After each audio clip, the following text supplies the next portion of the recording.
बाबरकात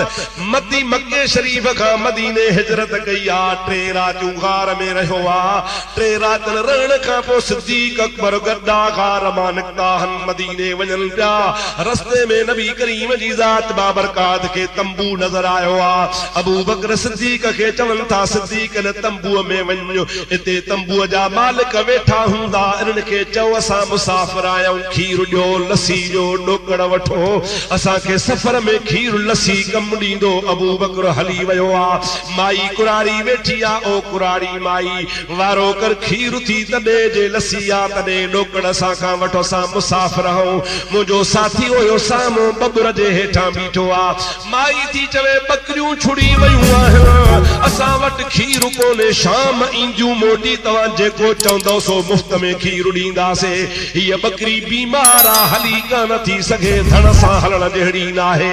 अबू बकर मोटी नबी पाक सां ॻाल्हि कई आ हुजूर सही फरमाइनि था इन माईअ खे वरी चओ त न बीमार बकरीअ मां इजाज़त ॾे त खीर असां था ॾोऊं अबू बकर सिद्दीक मोटी थो अचे उन माईअ खे थो चवे जंहिंजो नालो उम्मे माबद आ ओ उम्मे माबद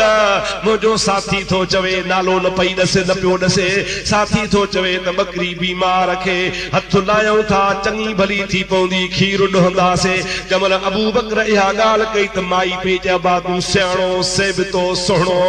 ॻाल्हियूं त चरण वारियूं थो करे उथी नथी सघे घुमी नथी सघे वार खुसी आ खल सुकी वई थण सुकी विया ज़बान निकती पई आ अखियूं निकिरियूं आहिनि अॼु मरे या सुभाणे मरे इन में खीर किथां आयो पर मां झलियांव कान थी जे तव्हां कढो त भली कढो अबू बकर मुंहिंजे सोणे नबी करीम खे वठी आयो आ हुजूर छा थो करे फमसहू बियदिल मुबारका हबीब पंहिंजो बरकत वारो हथ जो बकरीअ ते घुमायो त चङी भली थी पई आ टंगूं टेड़े बीही रही आ ओगर वराए बीही रही आ ओह ज़मीन सां लॻो आ संग ही पई आ ओ माई थाम खणी आ माई वॾी चादी खणी आई अबू बकर ॾोहण शुरू कयो आ हिकड़ी भरजी वई ॿी खणी आई ॿी भरजी वई टी खणी आई टी भरजी वई तां त दिलनि जो पाणी हारे दिला भरजी विया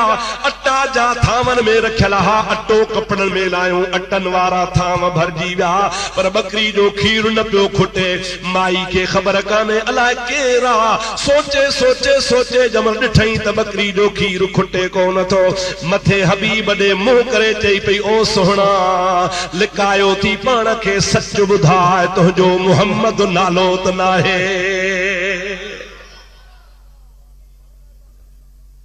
पाण चुप आहिनि अबू बकर जो मां तो कीअं सुञातो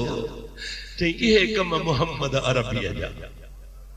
एड़ा कम कंदो त रसूलुल्लाह कंदो ॿिए खे ताक़त न आहे हबीब त बहानो बनायो आ हबीब त रुगो बहानो ठाहियो आ त बकरी मां खीर ॾोहूं पर हे त मुंहिंजे अंगण खे ओजारण आयो आ सोहणा हाणे वारो कर भला जे मुंहिंजो घर खीर सां भरियो थी त मुंहिंजी दिलि ईमान सां भर पाण फरमाइनि था चओ ला इलाहा इल्लल्लाह मुहम्मदुर रसूलुल्लाह सभई जो सल्लल्लाहु अलैहि वसल्लम हबीब रवाना थी विया माईअ जो पुट शाम जो बकरियूं चारे मोटियो आ मां खे सॾींदो पियो अचे ओ अम्मा जीव बचा अॼु मूंखे जबलनि में गाह मिली वियो ॾाढो मुंहिंजे बकरियुनि खाधो आ मां सम्झां थो अॼु मुंहिंजूं बकरियूं सभई ॾुहंदीअ त वॾो खीर जो भरजी वेंदो हमेशा वारे खीर खां अॼु बकरियुनि में खीर घणो आ मां ॻाल्हि लिकाई आ ॾसे कान थी पुट खे कीअं अब्बा छामे ॾुहूं अॼु त सॼो घर खीर लॻो पियो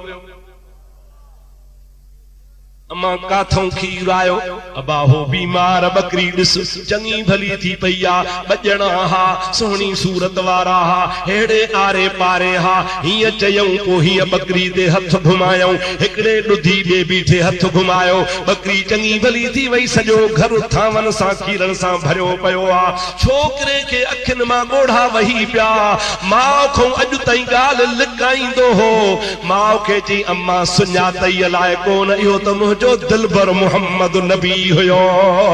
जॾहिं लाकू मुझे नबी पाक इस्लाम जो ऐलान कयो आ ओ मुझी अम्मा चोरी चोरी तो वटा बकरियूं छोड़े बहानो बनाए नबी करीम जे खिदमत में वेंदोस हबीब खां कुरान हदीस ॿुधंदोस पर तोसां ॻाल्हि कोन कंदोस अॼु शायद रहमत वारे नबी चयो त मुंहिंजो सहाबी त उम्मती आ माउ खे बि मुस्लमान कयूं वञास सुञाती अलाए कोन माउ ठरी पई जे अब्बा जे तूं माखूं अॻे ई मुस्लमान आ त तोखे मुबारक हुजे मां वरी अॼु मुस्लमान थी आहियां